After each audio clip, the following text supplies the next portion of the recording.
আল্লাহ রাসূল সাল্লাল্লাহু আলাইহি সাল্লামের কাছে দুইজন মেহমান আসছেন, দুইজন মুসাফির মেহমান। আল্লাহর হাবিব সাল্লাল্লাহু আলাইহি সাল্লাম নিজের স্ত্রীদের কাছে বললেন, ও আমার স্ত্রীরা, বাসার মধ্যে কোনো খাবার আছে নাকি? দুইজন মেহমান আসছে, দুইজন মেহমানের মেহমানদারি করাইতে হবে।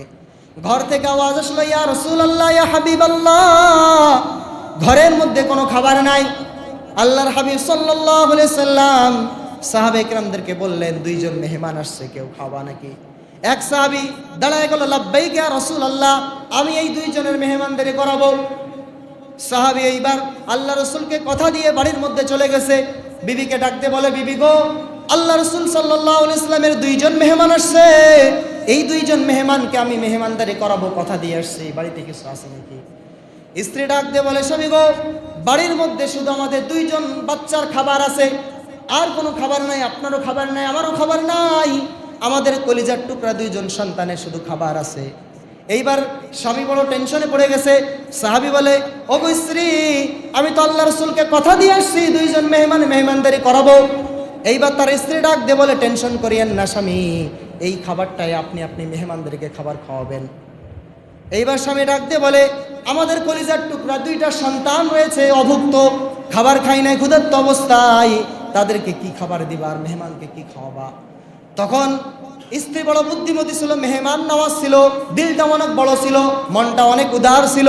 স্বামীকে ডাক দিয়ে বলে, আপনি টেনশন করবেন না, আপনি মেহমান নিয়ে আসেন। কয় কিভাবে পার করবা? কয় রাত্রি যে গভীর হয়ে গিয়েছে, বাচ্চারা তো ক্ষুধার জন্য কান্নাকাটি করবে, আপনি বাচ্চাগুলো পিঠের মধ্যে থাবা দিবেন, পিঠের মধ্যে থাবা দিবেন আর বলবেন, ও বাবা, তোমার মা রান্না উঠাই দিয়েছে, আর আমি মিশাই একটা পাতিলের মধ্যে পানি দিয়ে চুলার মধ্যে উঠাই দিব, বাচ্চারা মনে করবে খাবার রান্না হচ্ছে। আপনি বাচ্চাগুলোর পিঠের মধ্যে থাবা দিবেন আর বলবেন, বাবা একটু ধৈর্য ধারণ করো, তোমার মা রান্না করতেছে। তারা ক্ষুধার যন্ত্রণায় কাঁদতে কাঁদতে রাত যখন গভীর হয়ে যাবে, তারা ঘুমায় যাবে। এরপর আপনি মেহমান নিয়ে আসবেন, সেই মেহমানদারিকে এই খাবারটা দিয়ে মেহমানদারি করাবো। স্ত্রীর কথা শুনে স্বামী বড় খুশি হয়ে গেছে। কেমন স্ত্রী আল্লাহ তাআলা আমাকে দিয়েছে। আল্লাহ তাআলা দরবারে শুকর আদায় করতে করতে নবীজির দরবারে চলে গিয়ে বলেন, মেহমান আমাদের কাছে দিয়ে দেন। এইবার দুইজন মেহমানকে নিয়ে বাসায় চলে আসছে, মেহমানরা খাবারের জন্য প্রস্তুত। এইবার স্ত্রী খাবারগুলো যখন পরিবেশনের জন্য স্বামীর হাতে দিয়েছে, স্বামী যখন খাবারগুলো নিয়ে যাবে, প্রতিমধ্যে স্ত্রী টান দিয়ে ধরছে। কয় স্বামী, কয় কি হয়েছে? কয় আপনি যে খাবার নিয়ে যাচ্ছেন, মেহমানের সামনে যাওয়ার সঙ্গে সঙ্গে অবশ্যই মেহমান এটা বলবে, আপনি আমাদের সাথে খান। বলবে না? বলে না? মেহমানদারি করাতে গেলে, ভাই আপনিও বসেন, আমাদের সাথে বসেন, একসাথে খাই। হ্যাঁ তাই তো বলবে তো। কয় মাত্র দুইজনের খাবার, তাও আবার বাচ্চার খাবার, আবার বড় মানুষ দুইজন খাবে, আবার তৃতীয় একজন মানুষ যদি যুক্ত হয়ে যায়, তাহলে তো খাবার তৃপ্তি সহকারে খাইতে পারবে না। কয় তাহলে কি করব? স্ত্রী কত বুদ্ধিমতী দেখেন।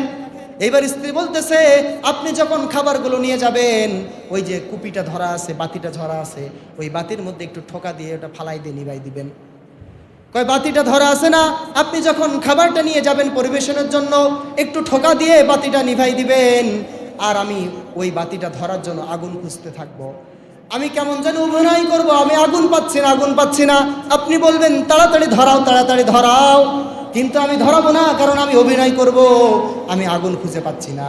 আর ইতিমধ্যে আপনি মেহমানদারিকে খাবারগুলো পরিবেশন করে দিবেন, আর আপনি একটু অভিনয় করবেন। কয় কি অভিনয় করব? কয় আমি যেমন আগুন পাচ্ছি না বলে অভিনয় করব, আপনি একটু মুখটা নাড়াবেন, এরকম একটু মুখটা নাড়ায় শব্দ করবেন, মনে আপনি জম্মের খাওয়া খাচ্ছেন, অথচ আপনার সামনে কোনো খাবার নাই। আর এইভাবে অন্ধকারের মধ্যে দুইজন মেহমান পরিতৃপ্তি সহকারে খাবার খাবে, আল্লাহ রাসূলের মেহমানদারি হয়ে যাবে। আল্লাহু আকবার। সাহাবী বুদ্ধিমতী স্ত্রীর সমস্ত কথা অনুযায়ী কাজ ওইরকম হয়ে গেছে, মেহমানদারি হয়ে গেছে। মেহমানরা বুঝতে পারে নাই যে মেজবান আমাদের সাথে খাইছে কি খায় নাই, কিন্তু সে মুখটা তো নাড়াইছে, চপচপ করছে, মানে মেহমান বুঝতে পারছে না সে আমাদের সাথে খাইতেছে, অথচ সে খায় নাই। পরের দিন ফজরের নামাজের সময় যখন সাহাবী মসজিদের মধ্যে গেছে, আল্লাহ রাসূল সাল্লাল্লাহু আলাইহি ওয়াসাল্লাম সাহাবীর দিকে দেখে আর হাসে ফিকফিক করে। সাহাবী মনে করে, কি ভুল করলাম, আল্লাহ রাসূল আমাকে দেখে হাসতেছে। এইবার সাহাবী বলে, ইয়া রাসূলুল্লাহ, ইয়া হাবিবাল্লাহ, আপনি আমাকে দেখে হাসেন কেন? বুঝলাম না, কাহিনী কি? কই বেটা হাসবো না। কই কালকে রাত্রে তুই বউ মিলে যে কাম ঘটাইছিস, যে কাহিনী করছিস, আমি কেন স্বয়ং আল্লাহ রাব্বুল আলামিন তোমাদের স্বামী স্ত্রী এই ঘটনা দেখে, তোমাদের স্বামী স্ত্রী মেহমান নামাজ দেখে, তোমাদের স্বামী স্ত্রী এই ঘটনা দেখে স্বয়ং আল্লাহ হেসে দিয়েছে। সুবহানাল্লাহ। তাহলে মেহমান নওয়াজ আল্লাহ রাব্বুল আলামিন কোরআনে কারিমের মধ্যে বলতেছেন, ওয়ালা ইয়াজিদুনা ফি সুদুরিহিম হাজ্জা। আল্লাহ তাআলা বলতেছেন, তোমরা কি মনে করছো তাদের অন্তরে ক্ষুধা ছিল না, তাদের পেটে ক্ষুধা ছিল না? অবশ্যই ছিল, কিন্তু ওয়ায়ুসিরুনা আলা আনফুসিহিম ওয়ালাউ কানা বিহিম খাসাসা। কিন্তু তারা একজন আরেকজনের উপর প্রাধান্য দিয়েছে, তারা নিজের থেকে অপর ভাইকে বেশি প্রাধান্য দিয়েছে। এই জন্য আল্লাহ রাব্বুল আলামিনও খুশি হয়ে গেছে। এক যুদ্ধের কাহিনী, যে যুদ্ধের মধ্যে অনেক সাহাবী পড়ে রয়েছে, শুধু পানি পানি পানি বলে চিৎকার করতেছে। তো একজনের কাছে পানি আছে, সে প্রথম জনের কাছে গিয়ে বলতেছে, ভাই পানি খাও। তো যখন তাকে পানি পান করাতে যাবে, সে পানি খাবে, হঠাৎ করে পিছন থেকে ডাকতেছে পানি পানি করে আরেক ভাই।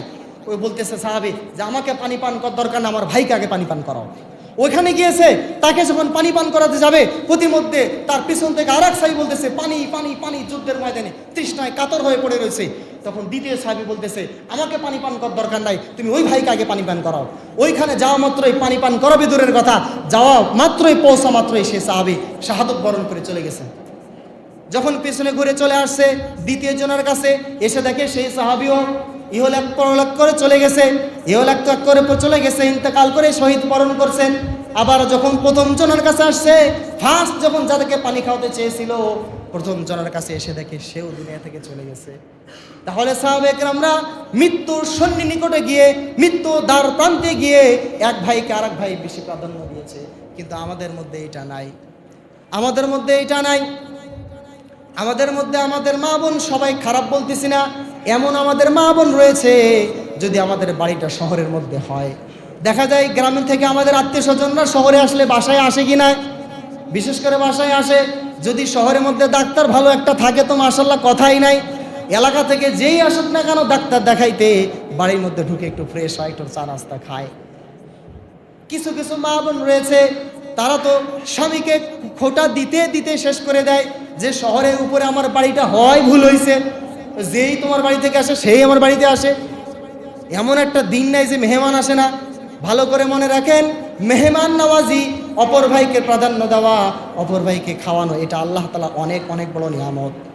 হাদিসের মধ্যে পাওয়া যায়, শয়তান ইবলিস দুইটা জিনিসকে খুব ভয় করে, দুইটা জিনিসকে খুব মারাত্মক ভয় করে। যেই ব্যক্তিরা নামাজও পড়ে না, হুকুম আহকাম মানে না, কিন্তু দানের হাত অনেক লম্বা, দান সদ্গার দিক থেকে তার উপরে কেউ নাই, দুই হাত ভরে দান করে, এই ব্যক্তি 2 নম্বর, যার দস্তরখানার মধ্যে আম, অর্থাৎ যে কেউ মেহমানদারি করাইতে সে পছন্দ করে, মেহমানদারি করাইতে সবচেয়ে বেশি তার ভালো লাগে। শয়তান বলে এই দুই ব্যক্তিকে আমার ভয় হয়। তো কেন ভয় হয়?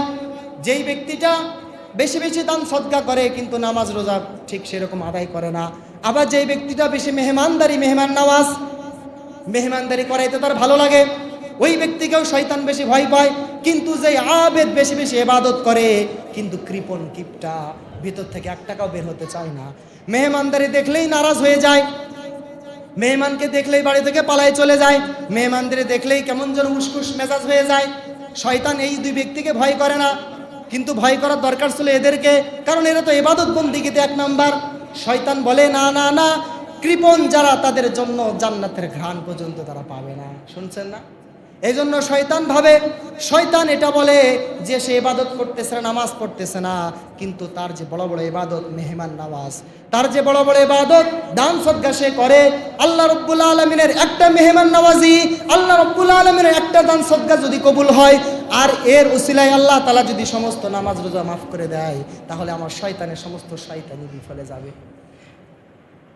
আর সে ইবাদত বন্দেগী করে কিন্তু কৃপণ কিপটা, তার জান্নাতের সুগ্রাণও সে পাবে না, তাহলে তাকে আমি কি জন্য ভয় করবো? সে তো জান্নাতের সুগ্রাণই পাবে না, ভয় তো ওই ব্যক্তিটাকে আমি করি।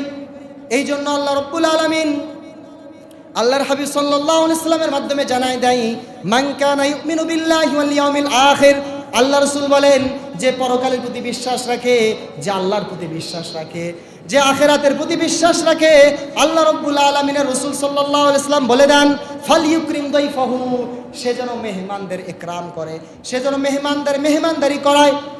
অর্থাৎ আল্লাহ রাব্বুল আলামিনকে যদি কেউ বিশ্বাস করে থাকে, পরকালকে যদি বিশ্বাস করে থাকে, সে যেন মেহমান নওয়াজি হয়। মেহমান নওয়াজ কি পরিমাণ বরকতপূর্ণ, কি পরিমাণ ফজিলতপূর্ণ। আল্লাহ রাব্বুল আলামিন পবিত্র কোরআনে কারিমে আরেক জায়গায় বলেন, ইব্রাহিম আলাইহিস সালাম নাম শুনছেন আপনারা? ইব্রাহিম আলাইহিস সালাম অনেক বৃদ্ধ বয়সে তার সন্তান হয়েছিল, জানেন না? সন্তান হয় না প্রায় 80 বছর বয়সে গিয়ে তার সন্তান হয়েছে। এটার পিছনে একটা ঘটনা আছে, যেই ঘটনা আমরা কেউ জানি না, কিন্তু এতটুকু জানি যে ইব্রাহিম আলাইহিস সালাম অনেক বৃদ্ধ বয়সে সন্তান হয়েছে, আদরের সন্তান। কিন্তু সন্তানটা কিভাবে হইল, এই সন্তানের পিছনে একটা ইতিহাস আছে, ছোট্ট একটা ইতিহাস বলে শেষ করে দিব।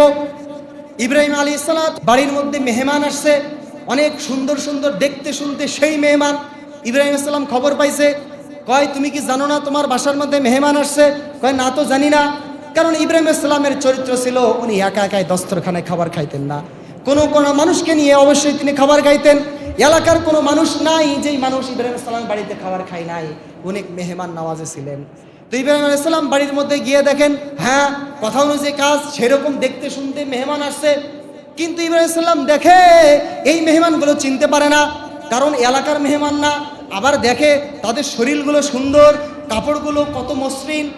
তারা যদি দূর থেকে সফর করে আসতো তাহলে তাদের শরীরের মধ্যে ময়লা ধুলাবালি থাকতো, কিছুই নাই, চিনতে পারতেছে না। তো আল্লাহ রাব্বুল আলামিন পবিত্র কোরআনের কারিমের মধ্যে বলতেছেন, হাল আতাকা হাদিসু দাইফি ইব্রাহিম আল মুকরামিন। এটা সূরা জারিয়াতের 24 নম্বর আয়াত। আল্লাহ তাআলা আল্লাহ রাসূল সাল্লাল্লাহু আলাইহি ওয়াসাল্লামকে বলতেছেন, ও নবী আপনাকে একটা ঘটনা শোনাবো। কই কি ঘটনা? কই 4500 বছর আগের ঘটনা। 4500 বছর আগের ঘটনা। আল্লাহ রাসূলকে আল্লাহ তাআলা বলতেছেন, হাল আতাকা হাদিসু দাইফি ইব্রাহিম আল মুকরামিন। ও নবী আপনি কি জানেন ইব্রাহিম আলাইহিস সালামের সম্মানিত মেহমানদের কাহিনী আপনি জানেন? আল্লাহ তাআলা আল্লাহ রাসূলকে ঘটনা শুনেছেন 4500 বছর আগের ঘটনা। যখন ইব্রাহিম আলাইহিস সালাম বাড়িতে দেখলেন, বাড়িতে প্রবেশ করলেন, আল্লাহ তাআলা পরের আয়াতে 25 নং আয়াতে বলতেছেন, ইজ দাখালু আলাইহি ফাকালু সালামা। ইব্রাহিম আলাইহিস সালাম বাড়িতে প্রবেশ করার সঙ্গে সঙ্গে সালাম দিলেন, মেহমানদেরকে সালাম দিলেন। এরপরে ইব্রাহিম আলাইহিস সালাম বললেন, ক্বালা সালামু কওমুম মুনকারুন। ইব্রাহিম আলাইহিস সালাম বললেন, অপরিচিত মেহমানদের উপরে সালাম, আল্লাহ তাআলা শান্তি বর্ষিত। কারণ তাদেরকে ইব্রাহিম আলাইহিস সালাম চেনে না, আর আগে কোনোদিন দেখে নাই। মেহমানদেরকে রেখে পরের আয়াতে আল্লাহ তাআলা বলতেছেন, ফারাগা ইলা আহলিহি। ফারাগা ইলা আহলিহি পরে আয়াতে আল্লাহ তাআলা বলতেছেন, এটার অর্থ কি? মেহমান বাড়িতে আসছে, আপনার বাড়িতে হঠাৎ করে মেহমান আসছে, বাসার মধ্যে নাস্তাও নাই, আপনি কি বলেন? এই ভাই একটু বসেন, একটু বসেন, 5 মিনিট আসতেছি, বলেন না একটু বসেন। তো ইব্রাহিম আলাইহিস সালাম সেম বলতেছেন, ফারাগা ইলা আহলিহি, এর অর্থ এটা। উনি মেহমান একটু বসেন, বসেন, আসতেছি, একটু বসেন, হঠাৎ করে চলে আসছে, চলে গেছে। আল্লাহ তাআলা কোরআনে কারিমে বলতেছেন, ফাজাআ বিইজলিন সামিন। আল্লাহ তাআলা বলতেছেন ইব্রাহিম আলাইহিস সালাম চলে গেছে। চিন্তা করে দেখেন ইব্রাহিম আলাইহিস সালাম কতটা মেহমান নওয়াজি ছিলেন। তার অপরিচিত মেহমান চেনে না, জানে না, শোনে না, মাত্র আসছে বাড়ির মধ্যে, সঙ্গে সঙ্গে তাদেরকে বসতে বলে চলে গেছেন। আল্লাহ তাআলা পবিত্র কোরআনে বলতেছেন, ফাজাআ বিইজলিন সামিন। আল্লাহ নবী ইব্রাহিম আলাইহিস সালাম যখন ফেরত আসলেন, তখন মাত্র দুধ ছাড়ছে এমন একটা গরুর বাচ্চা ভুনা করে নিয়ে চলে আসছে। সুবহানাল্লাহ, কি নিয়ে আসছে? মাত্র দুধ ছাড়ছে গরুর বাচ্চা ভুনা করে নিয়ে চলে আসছে মেহমানদের জন্য। চিন্তা করে দেখছেন, মেহমানদের নিয়ে চলে আসছে।